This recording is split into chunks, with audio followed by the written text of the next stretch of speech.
आप 3 बार भारत बंद कर चुके हैं, इससे क्या हो जाएगा भाई? इसी से तो हो रहा है, मोदी जी की टांगें कांप रही हैं।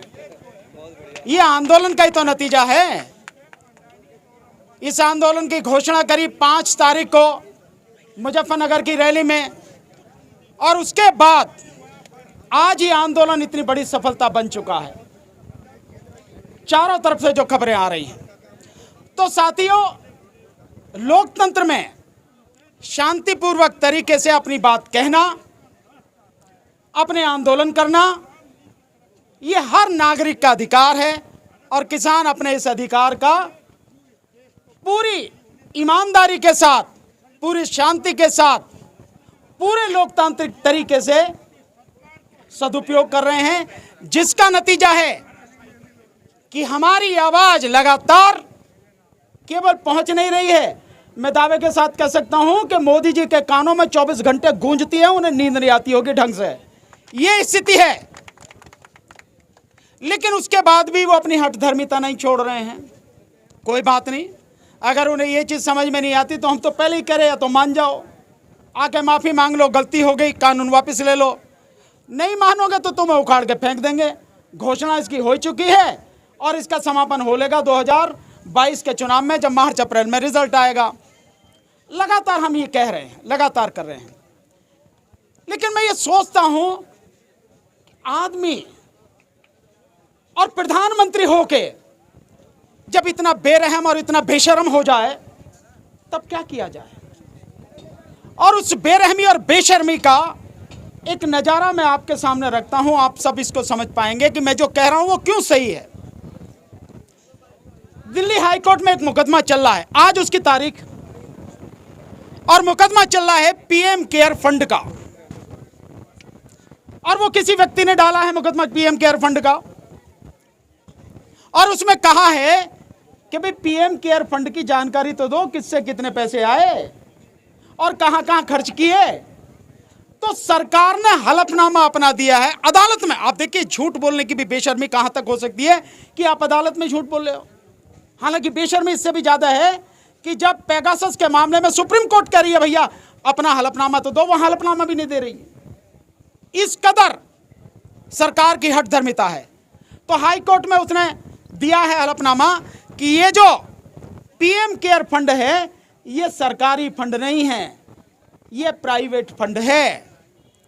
तो ये सवाल सबके मन में आता है, भाई अगर ये प्राइवेट फंड है तो ये कोरोना में मदद करने के लिए क्यों कहा गया था? जिस समय ये फंड बनाया गया, मोदी जी ने कहा कि भैया सरकार के पास पैसे नहीं हैं, देश के सब लोग पैसा दो ताकि कोरोना महामारी से निपटा जा सके, उसके लिए अस्पताल, डॉक्टर, दवाई और वेंटिलेटर, इन सब की व्यवस्था की जा सके। क्यों कहा था आपने अगर ये सरकारी नहीं है? और अगर ये सरकारी नहीं है तो फिर प्रधानमंत्री नाम क्यों है? भाई प्रधानमंत्री नाम है तो इसका मतलब सरकारी है। या तुम अपने नाम पे कहो कि मोदी फंड है, ये मोदी केयर फंड है, नरेंद्र मोदी केयर फंड है, और आप इसके चेयरमैन हैं। चेयरमैन भी क्या है? प्रधानमंत्री नरेंद्र मोदी, प्रधानमंत्री चेयरमैन। इसके जो मेंबर हैं, वित्त मंत्री निर्मला सीतारमण, इसके जो दूसरे मेंबर हैं, जो आपके गृह मंत्री जो अमित शाह, वो इसके मेंबर है। और चौथे इसके मेंबर कौन हैं? वो मेंबर हैं रक्षा मंत्री राजनाथ सिंह। तो यानी कि 4 इतने महत्वपूर्ण विभाग, वही इसके चेयरमैन और मंत्री, वो हैं मेंबर। और फिर भी आप कह रहे हो कि ये जो है प्राइवेट फंड है। अगर ये प्राइवेट फंड है तो सरकारी कर्मचारियों की 1 दिन से लेकर 3 दिन की तनख्वाह तुमने क्यों इसमें ली? क्यों चला रहे हो इसको? और अगर ये प्राइवेट फंड है तो आपने जो सरकारी उद्योग है जिन्हें बंद करने जा रहे हो, जिनकी लिस्ट लेके आए हो आप, 196 पेज की 2 वॉल्यूम में किताब लेके आए हो ना, कि जो हाईवे है, नेशनल हाईवे 26,700 किलोमीटर, इन्हें 1,60,000 करोड़ में बेचेंगे। और जो और आपकी रेलवे है, इसको 1,52,000 करोड़ में बेचेंगे। ये क्यों भैया ये सब लिस्ट लेके आए हो? उनसे जो पैसा लिया 2,105 करोड़, वो तो सरकारी है ना। इसके अलावा आपने सेना से भी पैसे ले लिए 500 करोड़। इसके अलावा आपने बैंक के कर्मचारियों से पैसे ले लिए, बैंकों से पैसे ले लिए, रेलवे के कर्मचारियों से पैसे ले लिए, रेलवे से पैसे ले लिए। यानी हर सरकारी विभाग से आपने पैसा ले लिया और फिर भी ये सरकारी फंड नहीं है, सरकारी कर्मचारी चला रहे हैं। प्रधानमंत्री ऑफिस उसका एड्रेस है, प्रधानमंत्री क्या मोदी जी के पिताजी का है क्या? किसका? मोदी जी के बाप का है क्या? ये जो प्रधानमंत्री कार्यालय किसका है? ये जनता का, जनता का। और जो उसमें सेक्रेटरी, अंडर सेक्रेटरी, जो डायरेक्टर हैं, जो सब है, वो सारे काम कर रहे हैं, कौन है? वो मोदी जी के नौकर हैं क्या? नहीं, वो जनता के नौकर हैं, वो जनता के नौकर हैं।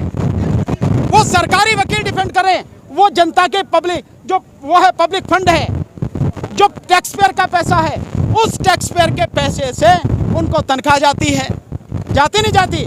तो कैसे सरकारी फंड नहीं है? जो उसका, जो ऑफिस का पता मैंने बता दिया, साउथ ब्लॉक प्रधानमंत्री कार्यालय का पता, और फिर भी कह रहे हो आप आरटीआई में इसके जवाब नहीं देंगे, आपको ऑडिट नहीं करवाएंगे, सीएजी से ऑडिट नहीं करवाएंगे आप। मतलब आप ये देखिए बेशर्मी इस तरह से। तो ये है स्थिति। जब अब मैं तो बहुत सीधे कहूँगा, आपने ज़बरदस्ती सरकारी कर्मचारियों से पैसे लिए तो हफ्ता वसूली है भैया। जैसे कोई गुंडा बदमाश कहता है ना, देखिए इतने पैसे पहुँचाने चाहिए, नहीं तो जानता तो क्या होगा। तो भैया ये तो अंग्रेजी में इसको कहना है, कानूनी जुबान में एक्सटॉर्शन, धारा 385 इसमें एक्सटॉर्शन में आती है, चौथ वसूली। तो भैया ये तो लूट है सरकारी, हफ्ता वसूली है। तो प्रधानमंत्री आपके हफ्ता वसूली कर रहे हैं। प्रधानमंत्री आपके जो देश का पैसा है, जो पूंजीपतियों से ले रहे हैं, कोई पूंजीपति क्यों देगा भैया? कोई 1500 करोड़, कोई 500 करोड़, कोई 100 करोड़, वो इसीलिए तो देगा भैया, प्रधानमंत्री है, काम करवाना है। कैसे काम कराना? किसी ने 1500 करोड़ दिए तो उसके 35 से 40 हजार करोड़ रुपए माफ होने, और बड़े बड़े उद्योगपतियों के ऑलरेडी 8 लाख करोड़ रुपया मोदी जी माफ कर चुके हैं, और तकरीबन 8 से 10 लाख करोड़ रुपया अभी बकाया पड़ा जो उनसे वसूल करना, उसे भी देर सवेर मोदी जी माफ करेंगे। और जो चाइना की कंपनियां, चीन को लाल आंख दिखाने की बात करें, चीन की कंपनियों से पैसा ले रखा, वो भी पीएम केयर फंड में। तो भैया ये सारा पैसा इकट्ठा कर रहे हो, अगर ये सरकारी नहीं है तो भैया ये तो चौथ वसूली हो गई, हफ्ता वसूली हो गई, और ये तो साहब रिश्वत हो गई सीधी सीधी। तो मोदी जी ने सही कर दिया कि रिश्वत लेने का एक फंड बना दिया जिसे कहते हैं पीएम केयर फंड। भैया ऐसा प्रधानमंत्री जो सरेआम लूट मचा रहा है, क्या उम्मीद करी जाएगी? लेकिन किसान उसे बता देंगे, और इस आंदोलन के माध्यम से, आज के भारत बंद के माध्यम से उन्हें खबर पहुंच गई है कि कोई खोदे ना खोदे, किसान तुम्हारी कबर खोद के इसमें तुम्हारा अंतिम संस्कार बीजेपी का और मोदी जी का जरूर कर देंगे। बहुत बहुत शुक्रिया। खबरों में बने रहने के लिए फोरम 4 को सब्सक्राइब करें और नोटिफिकेशन पाने के लिए बेल आइकन दबाएं।